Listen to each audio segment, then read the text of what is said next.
welcome to Stingray Tom's Florida and another dip into the archive. Today is part 2 of a 3-part series about the cars and trucks on display at Universal Studios Florida in Orlando. Part 1 covered the Mystery Machine, the van Scooby-Doo and his friends use, the iconic Bluesmobile from the movie The Blues Brothers, and the impressive Simpsons family RV. In this video, I'll look at how Marilyn Monroe gets around the park, Doc Brown's impressive time machine, and one of the crazy vehicles straight out of the Harry Potter books and movies. FYI, it's big and it's purple. Currently associated with Marilyn Monroe, the park owns an original 1955 Cadillac Eldorado. This car is somewhat of a celebrity in its own right. It's a movie car, though you can be forgiven if you're unfamiliar with the movie. Havana, which was released in 1990, the same year as Universal Studios was open, starred Robert Redford, Lena Olin, Alan Arkin, and Raul Julia. Directed by the Oscar-winning Sidney Pollack, Havana takes place at the start of the Cuban Revolution in 1958. Considering its subject matter, director, and actors, it's a shame the movie wasn't a success. It earned only $9 million of the $40 million it cost to make the film. Still, what's important is that the Universal Cadillac, seen in the park most days, was driven by none other than Robert Redford in the movie.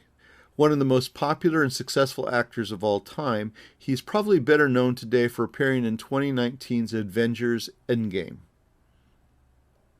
While Cadillac had introduced the Eldorado in 1953, the 1955 version was significantly restyled and included the first high, slender, and pointed tail fins. They arguably represent the first post-World War II automotive style and began a trend that lasted for several years, with car designers deciding bigger is better until fins became absurdly huge. The 55 Eldorado was only available as a convertible and was created by legendary car designer Harley Earl. Eventual vice president of General Motors, Harley Earl also created the idea of concept cars and greenlit the project that would eventually create the Chevy Corvette. He wanted the Eldorado to reflect the jet age, hence the rounded shapes, striking fins, and long lines. All these features heavily influenced the other American automakers.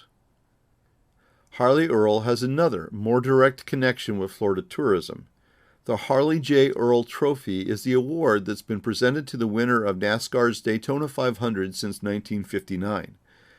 Earl was also the second commissioner of NASCAR. One innovative feature available on the Eldorado was the Autronic Eye. Introduced in 1952, it was a light-sensing photo vacuum tube. When the high beams were on, the Autronic Eye would detect the headlights from an oncoming vehicle and signal an amplifier to switch to low beams. The photo vacuum tube was encased in a dash-mounted ray gun-like housing with its lens peering out over the road. When oncoming lights tripped the photonic switch, a series of vacuum tubes and capacitors in the Autronic brain, as it was called, would take over and activate the low beams. The system automatically turned the high beams back on once the oncoming car passed. Universal's 55 Eldorado is one of possibly 50 that are still running, according to some Eldorado owners. The gray paint isn't original, but it's near enough to the original color. The leather seats are original, as is much of the hardware. You can see further details here. Even though it's a two-door, it's huge, very heavy, and quite a sight driving on and off set. It's been in use in the park since its early days, most likely having been moved to the park shortly after the filming of Havana, a Universal picture, which wrapped production in the Dominican Republic. Currently, it's unofficially known as the Marilyn Caddy, though it's also occasionally used by Betty Boop. Most recently, it's been used since 2016 by Marilyn and the Diamond Bellas to get to and from their show out in front of Macy's in the New York area of the park. In the summer of 2020, the show was relocated to a stage in front of the Pantages Theater in Hollywood. Between shows, Marilyn does her meet and greets by herself in the Caddy, sometimes in New York and sometimes in Hollywood. In the past, the Caddy was used by other characters, most notably Ricky and Lucy Ricardo, characters from the TV show I Love Lucy. In the early days of the park, it wasn't uncommon to see the Marx Brothers, Laurel and Hardy, W.C. Fields, and Charlie Chaplin around and climbing on the Eldorado. Those were the years when the Hollywood section of the park had many more characters interacting with guests and creating occasional havoc. There are two other primary show vehicles in Universal Park. Unlike the previous ones, these are both static displays in that they're always out whether or not a character is hanging out with them. The first I'll cover is the Night Bus. This is located in the London area of the park, directly outside of the Diagon Alley section. It's one of the newest vehicles in the park, yet it's also one of the oldest. Universal's opportunity to work with the Harry Potter franchise, controlled by Warner Brothers and author J.K. Rowling, signaled a major change in the Universal parks, both in Florida and California, as well as in Asia. Universal's development of the Hogsmeade area of Islands of Adventure and later Diagon Alley in the studios also signaled a new era of theme park design. There's no need to go into this here, but Universal's design, along with the expectations of the intellectual property owners, there's that phrase again, meant that the Harry Potter areas of the parks even changed the way Disney parks looked at new projects such as their Avatar and Star Wars areas. But back to the Night Bus. Based on the classic and iconic double-decker buses in London, England, the Night Bus is actually a triple-decker magical vehicle. At Universal, it's parked, and guests can have interactions with the Night Bus conductor as well as a talking shrunken head, Drayhead, that assisted the Night Bus driver in the movies.